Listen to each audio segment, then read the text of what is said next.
is slightly better than it was the first night we were here. Where it was a howling gale outside and we didn't know whether or not anybody would turn up. So I'm happy to see that people have turned up and people keep turning up. So welcome and welcome back.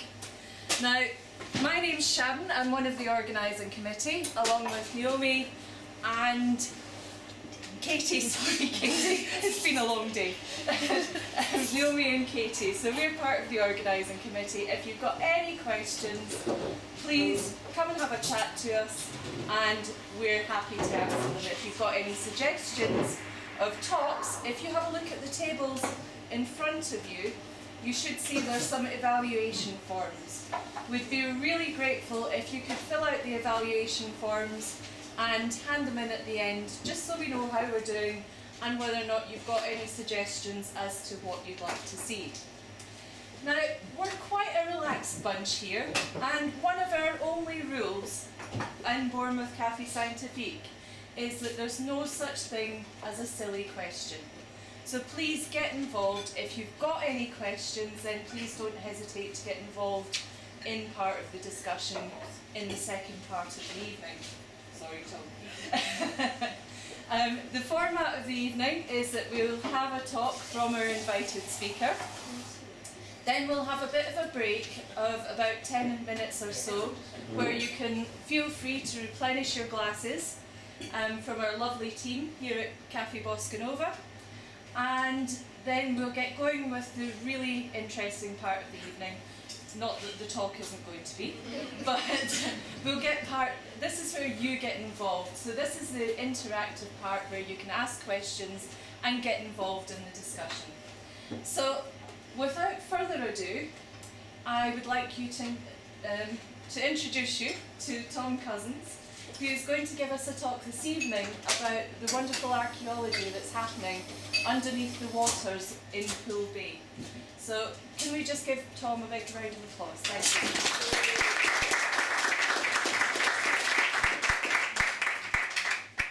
To introduce myself, I'm Tom Cousins. I'm a maritime archaeologist at Bournemouth University. Been on and off with studying for about 9 years now. Been working there. This is a series of projects worked as students, staff, the lot. So those who don't know, that's England and UK. Us. We are down here in Poole.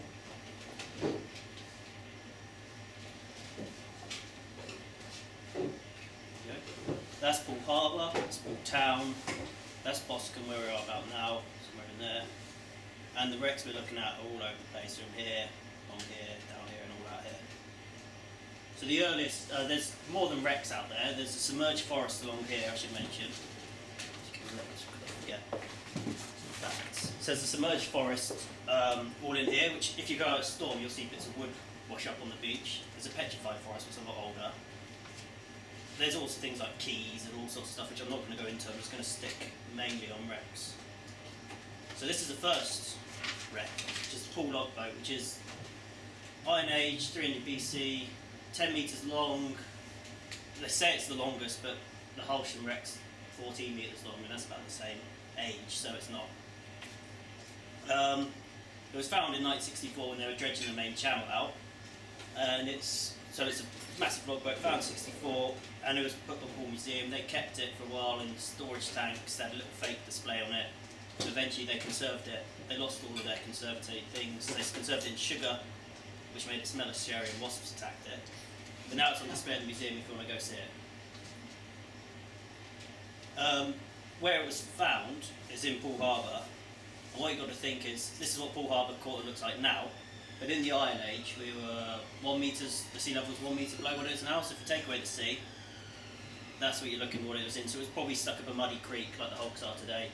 One thing to note, this isn't a very accurate map of what Poole Harbour would look like in the Iron Age, because that's a dredged channel, that's a railway, that's a reclaimed land. So it gives you an idea though that all this, what you think is water now, is now was land or mud. And there's lots of things. So the other, where it was found, out there, they're dredging out the main channel. One of the things I think is it slipped in, and it came up in two halves.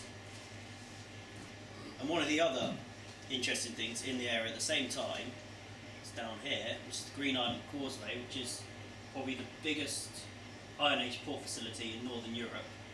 And all up here is a big Iron Age city, more or less, which have been the land people. I don't really know much about them, but the big port there. So they were trading in with the Romans. Before the Romans, they're trading in stones, shale, salt, metalworking all around here. And if you go to Green Island, all these areas, you'll find loads of Iron Age stuff. There's also the Roman port up here, where we can go in there. So this is where we've come in. We, as me, laser scanned the whole logboat to see how well it would perform at sea and what would it do at sea.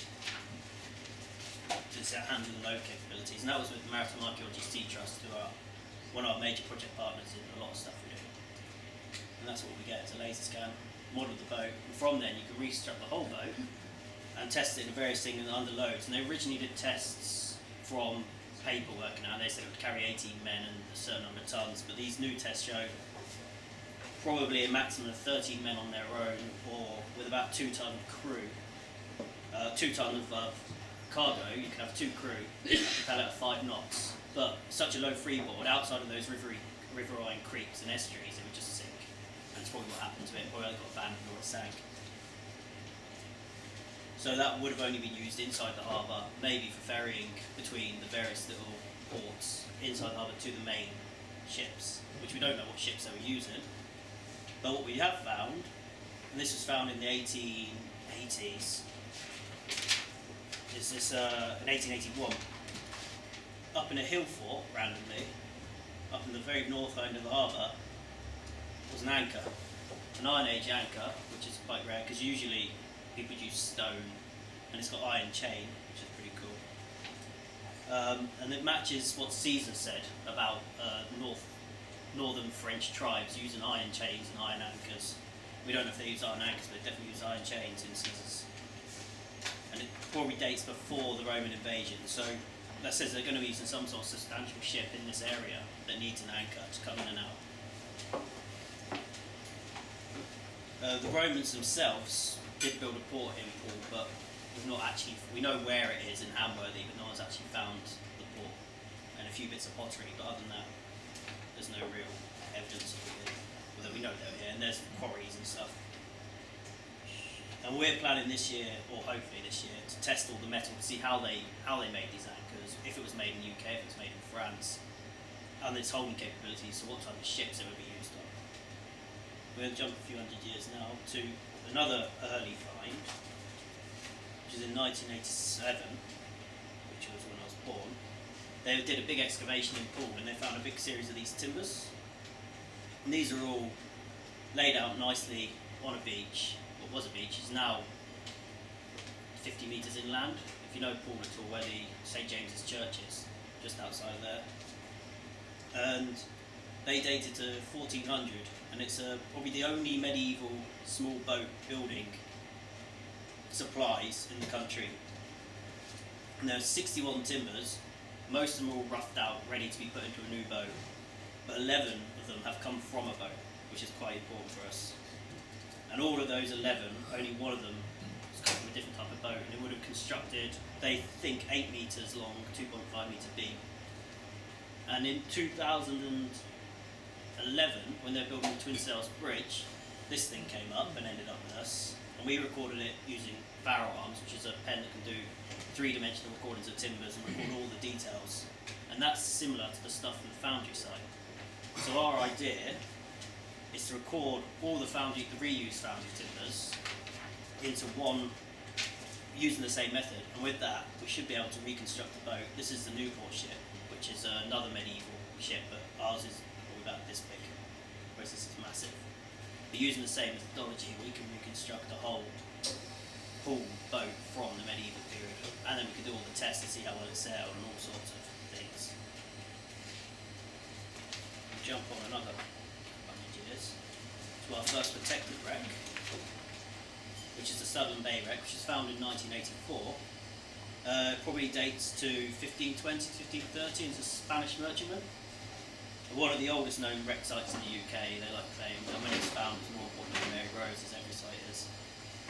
And what's down there is you've got The site was worked on between 84 and 92 by Poole Museum, and after that kind of they stopped working on it. The government stopped funding shipwrecks, and so no one did, and it was just abandoned. They do inspection dives and in situ, but that's about it now. And there's three main areas. Area 1, which has got the side of the ship. There's Area 2, which has got the keel to the bottom of the ship. And Area 3, where there's a scatter of things and some guns. And what that shows you is probably salvage, is what we put there. One side goes off there, you split the deck in half, everything floats up, and you take stuff when it floats up to the surface. And finds-wise, no cargo, so again, probably salvaged. Shoes. There's Sevilleware, which is quite nice, which is medium status pottery from Spain. Little ointment jars, none of these are to scale. And a ship's pump, which is also quite rare, you don't tend to get those surviving. And this thing, which has got various interpretations, one of them is just a wooden spoon, and another one it's a ladle for making sails and stuff and weaving cloth. One of the most big things we've got is one of these guns, which is a stay-built gun, and this is found loaded on the seabed. But knowing from the other finds found, a series of cannonballs, there's got to be more guns, because that gun would fit there, but you've got other calibers of cannonballs, a smaller one here, medium ones. And in 1540 there was a report of 9 guns being recovered from the seabed from the Santa Maria de Luca outside of Poole, which probably is what the Studland Bay Wreck could be, but we don't know. It's just one theory of what it could be. Then we get into the more what I've been doing at the university, which is it's a Swash Channel wreck. It's discovered in 2004 while dredging out the main channel to deepen Poole to allow the big ferries in, which is why we don't mind them coming in, because they find the shipwreck. We've been working on this since 2005. It's a 17th century Dutch West Indiaman, probably going up to New York, New Amsterdam. Dates to 1629 when the timbers were cut down, but obviously good construction and how long it sailed for. And the entire port side survives, and it's got enough gun ports to carry 30 guns, but there's only 6 on the site, so again that says it's probably been salvaged at the time. They're in such shallow waters, you can just snorkel down and grab stuff. Find-wise on the site, again we've got more personal things: shoes, cereal, wooden bowls, frying pans, tool handles, and navigation. We've got bells, dividers, sounding weights, bits of pottery. That's could be a monocle. It's a monocle, but it's 200 years before the first monocle appears. So it's either the world's oldest monocle or it's some other form of eyeglass. And we've got that was found with this pewter jug, so that's probably the officer's quarters in the stern. He's got his jug for his wine, whereas the crew use wooden bowls, and he's got his monocle because he's, for some reason. And that's a Marloca jar, which would be used for drugs, so it would be some form of medicine. So if anyone knows what vanillin is, you Google it, you just get that jar. So that's as far as we can get with the research from Google. And one of the most spectacular things we've got are the carvings. Come off the shipwreck. These guys were over the gun ports, and if you mirror him, he's a perfect circle. And these, he's got these little teeth carved in there and everything. And we've laser scanned all of these, so we can print them out. I do have a one-to-one wooden carved of this, being done on a computer as well from the laser scan. I was going to bring it, but it was too big. And 2 these tritons, which are mermen in normal people, but they're not, because they're men, mermen are tritons. Ordnance, we've got 6 of these big guns, and then we found a big pile of cannonballs underneath this gun when we raised it. Unrelated is gun carriage, which would be the same size to fit this gun, and a big gun bed and a gun bed. So we've got enough elements to reconstruct a gun carriage. Even Pentage, the news, they brought one off the London recently, which is all big, and we brought one up as well. So canister shot, which is a giant shotgun shell, which can be fired from the cannon. That's a gun port lid, which usually get washed away because they're not secure, so they're quite a rare find. And that is a powder measure. So it's a giant copper flask which you fill up with gunpowder and the exact amount to load your guns with. Rigging, so these are dead eyes which would be used to strengthen, to tension up the rigging. So you'd run ropes 3 to 3, you'd have a pair, and that would keep your mast staying up. Pulley blocks, obviously you've got mechanical advantage, means you can lift heavier objects with a pulley block, so that would reduce the weight by 3. smaller pulley blocks, and masses of rope. And that rope's still got pulley blocks in there and it's still going through all the tackle, which is also rare because that usually just rots away. So it's quite a significant site. And the work we've been doing on this is since 2005 as students. We've mapped it, we photographed it, we've done everything. And we did a photo mosaic in 2008 as a student, just a student led. We were just told go do a photo mosaic. We worked out the methods, we did it, and we ended up with this, which was 700 pictures all glued together. It looks a bit messy, and it was just two students doing this on our personal laptops. We had our laptops up on ice blocks and everything, trying to make that work because it was so big. And this is days. We didn't have massive hard drives and all this stuff, so it was just what we could run off. And then in 2010, we came back to the site as a professional team, and the majority of us were ex-students of Bournemouth then. So it was me, everyone apart from I think 2 people were ex-students of Bournemouth. And we excavated the whole site, so we dug out from the sand using airlifts and dredges. And we redid the photo mosaic, and we got this, which obviously you've seen a bit earlier. It's a lot better, and you can start seeing then you've got the rudders come off here, which should be there. Cannons, that's the bow castle, and those usually get swept away, so that's one of the rarities, and we brought that up in 2011, we dismantled it. That's him dismantling the bow castle there, Spencer. The whole of the stern, which we had to rebury because we don't have the funds, and there's probably more carvings and lots of stuff there. And if you go through the mosaic, you can start seeing all sorts of things. You zoom in. With modern technology now, that took us ages and ages to build, and we had to use professional teams, stick it in a computer, and I've got a 3D model of the whole wreck site. So, all this work, if we waited a couple of years, I don't agree with this whole bury it, they'll have better technology later. We do have better technology now. So now I've got a whole 3D image, apart from this area which we didn't excavate, so we didn't photograph in as much detail, of the shipwreck site. You can zoom in and you can measure, take measurements and all sorts from that. So it's a way of preserving the wreck record. And also, while we dismantled the bow, every stage we took a series of photographs. I've now put that into the 3D software, and you can literally strip apart each layer of the ship as you go along now. So it's 3 layers. If that was 3D, I could rotate it, you'll see they're all sat on top of each other. So that's our Swash Channel wreck. One more. This is what we did with the rest of the timbers. We brought them up. This is the rudder, which is this guy coming on top of. We brought them up from the seabed using cranes, dismantled them. Then on the surface we use firearms, so that's the firearm there, so Grant recording them. And you get these 3D models, and that's the full rudder and it's all its length with the carving on the top. And once you've got that, you can then reconstruct the whole ship, theoretically in 3D to millimetric accuracy, and then we can see how well it sails. And that's what we're doing at the moment, is we've recorded it all, and then we're now putting all this stuff back together, rebuilding the ships, rebuilding the gun carriages, doing the final analysis, and that should be published in a couple of years, hopefully. We jump onto this, which is a pretty cool little thing we found in Poole, just surveying around Poole randomly, and came across some pile of iron, and it turned out to be one of these. Originally, they would be used to tow seaplanes around, so you'd drop the stern, and the boat could swim up onto it like a dry dock, and then pumped it up, so it's swimming up, and then you could put that behind a destroyer or a boat and just tow it around over there, so you don't have to use the plane's fuel, which is expensive, and the planes are quite delicate and light. Then someone decided that they towed nice and straight, and they towed quite fast, nice and straight. So came up with the idea to stick a deck on them.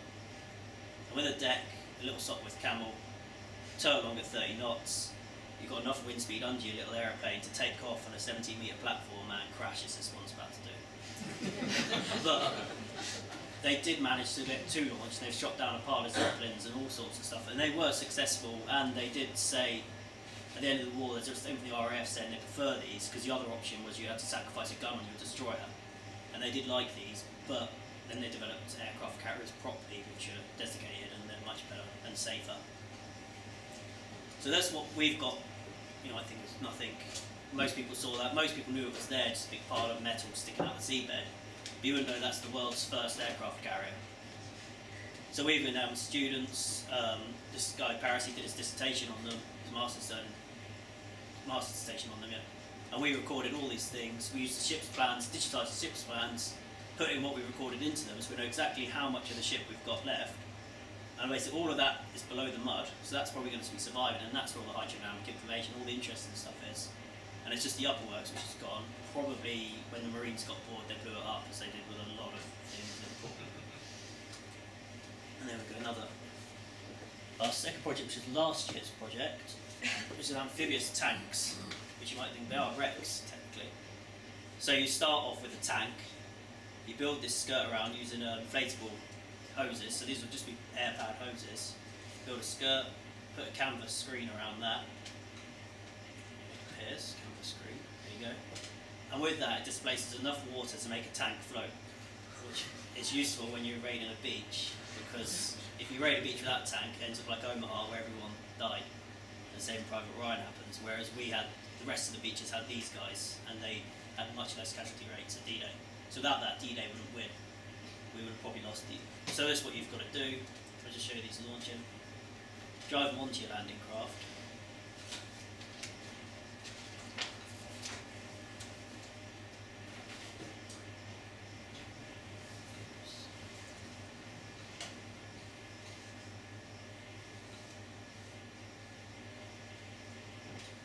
Which they would probably do on concrete slips rather than off a beach. And they'd use it the night before raids as well.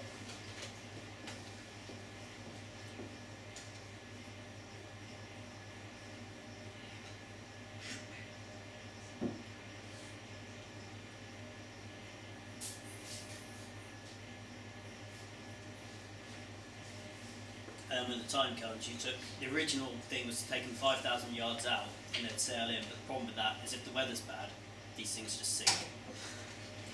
Which is why we've got a big pile of them in the bay.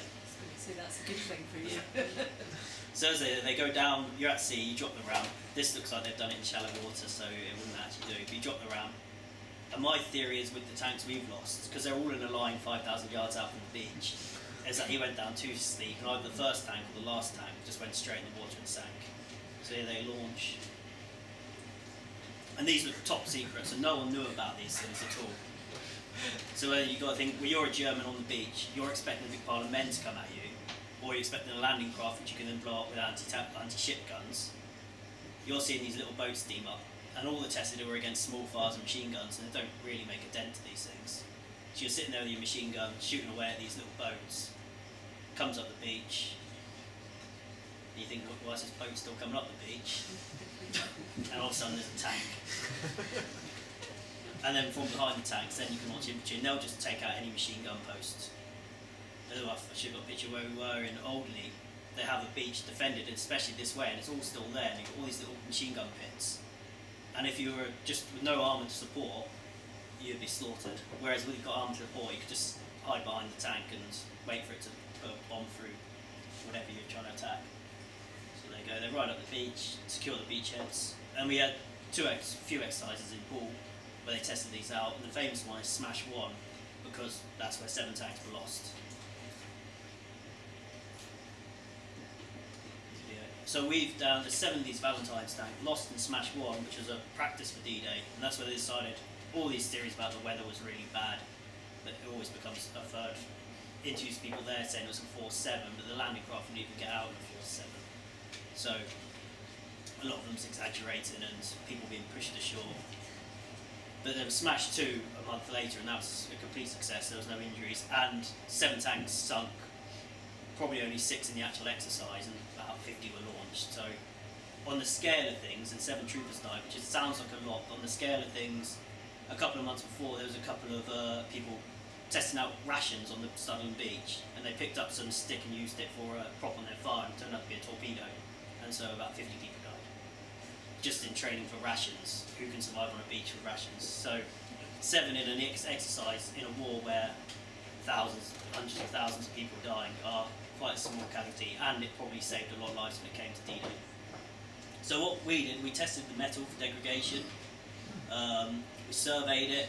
Metal, that's a thing, an ultrasound measures metal thickness, and it did show that they were heavily corroding and they're falling apart.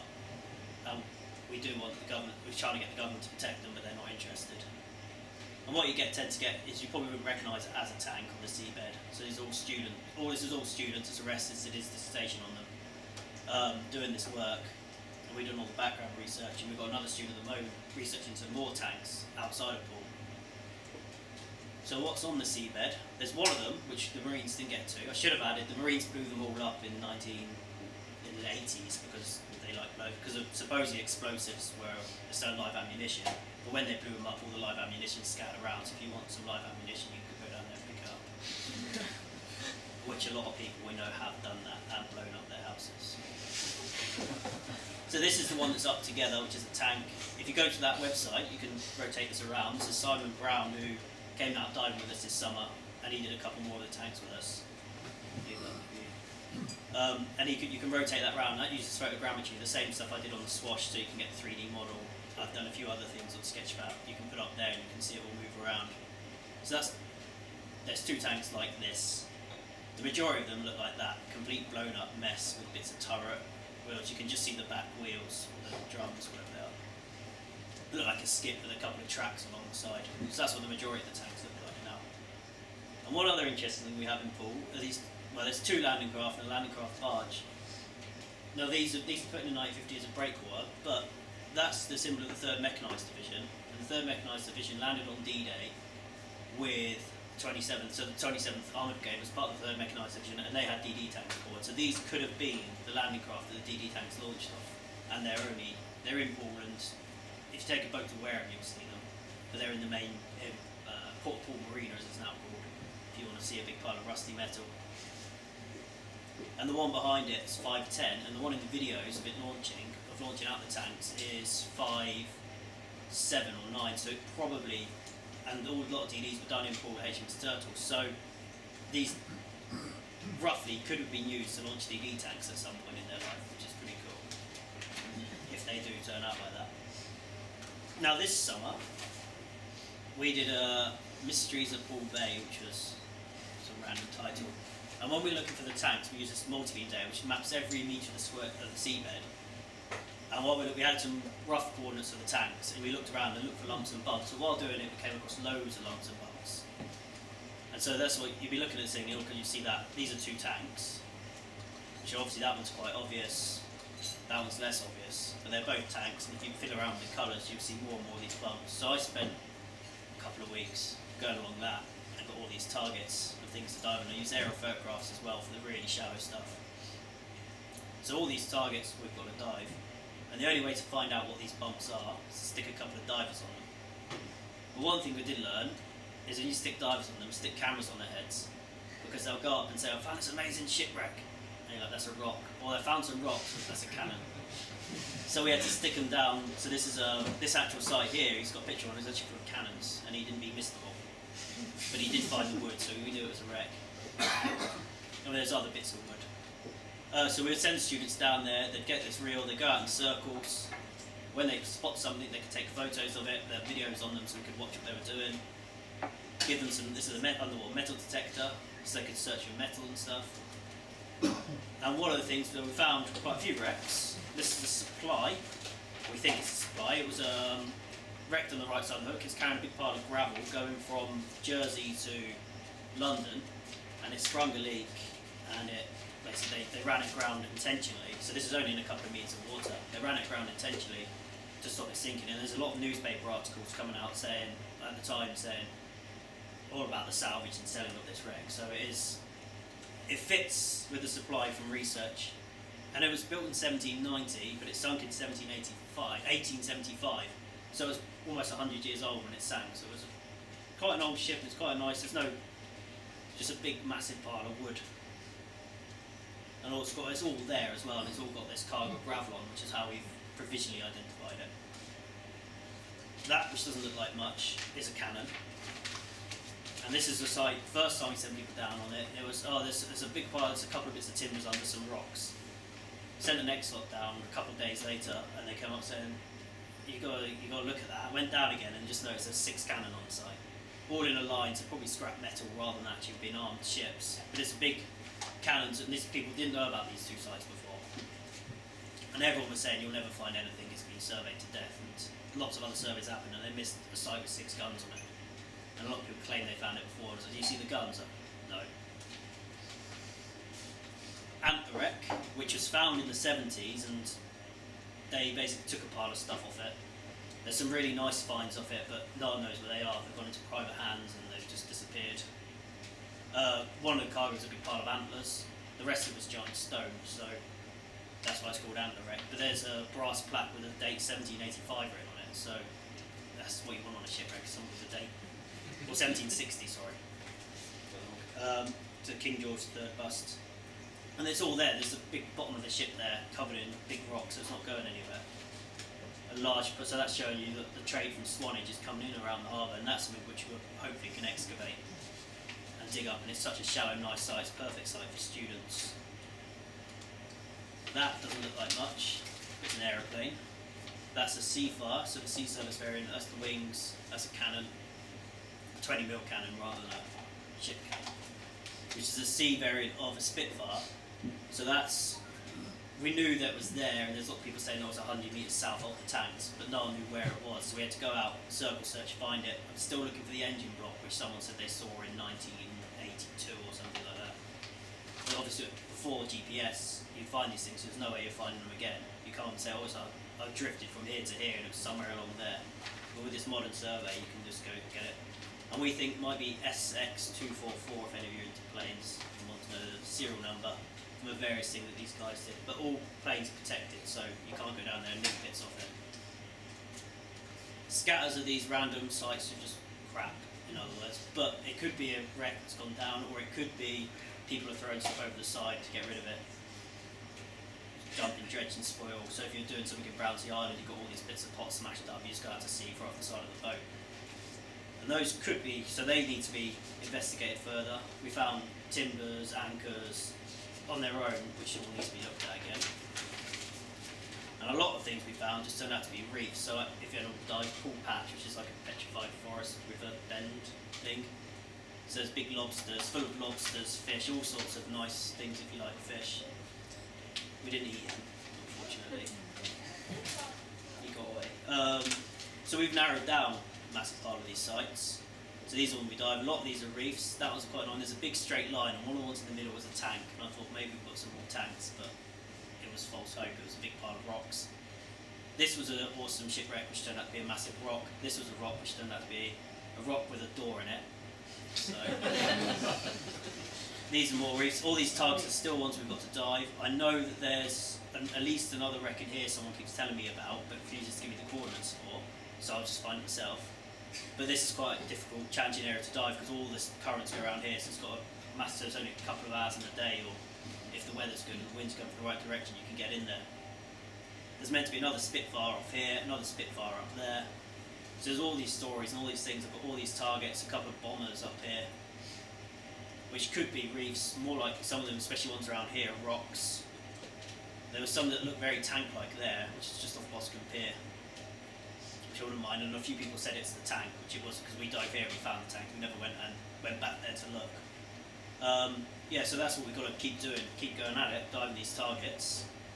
We've got another site down here, which is a 1785 VO7 English East India Company ship, which is quite nice. And that's couldn't do it alone. It's us, MAST, which are one of our massive partners, Poole Harbour Commissioners, Heritage England or Historic England, whatever English Heritage is called now. Stuart Philpott goes and takes photographs and puts things in newspaper articles. Simon Brown did all the photogrammetry of the tanks. Poole Museum we do a lot of work with. They've got a lot of the stuff on display from the early stuff, and they have Swash on display. They had it on display, I hope they've got display again soon. Jenkins Marine provide all the cranes and all the heavy lift stuff we need. Maritime Trust, they provide us with my background research, and we work with them on a few projects. Flippers and Fins, if you want to learn to dive, they provide us with, they give us discounts on dive equipment. My old house, the old Elper, he provided the big ship for the excavation of the Swash, and this is the guy we use now for diving, which is Trev. And that's us done.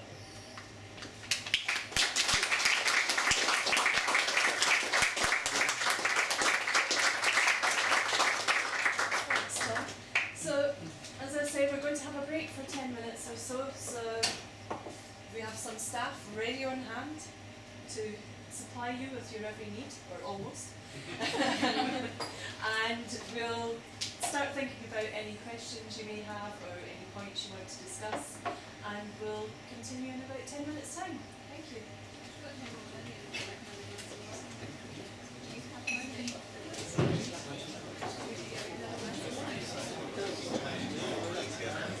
Okay, that's it. That's very good.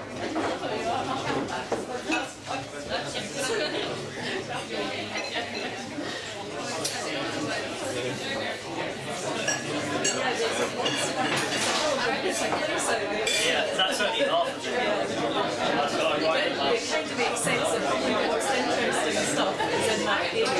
Yeah, we've got, I think there's a quote from the government which basically says that we're the most significant archaeological area in the country. No one does it. No, I mean, I've got inside part of the I can never stop.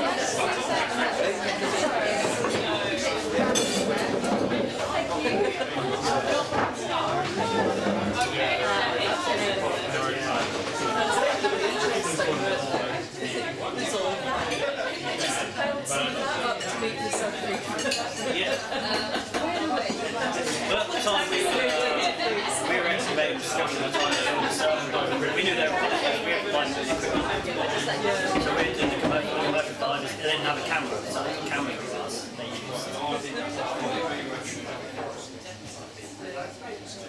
That's we've done pilots. You've done our Yeah,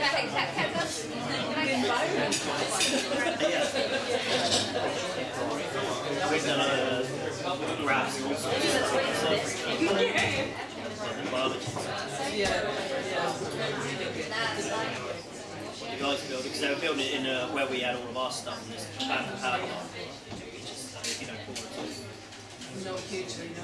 It's a big, you used to see a big square. We used to have all the commercial shipping used to be in this one area. Nice shelf bed, and we used to be on the side. It was a rare pool power plant, but that was knocked down in the 90s.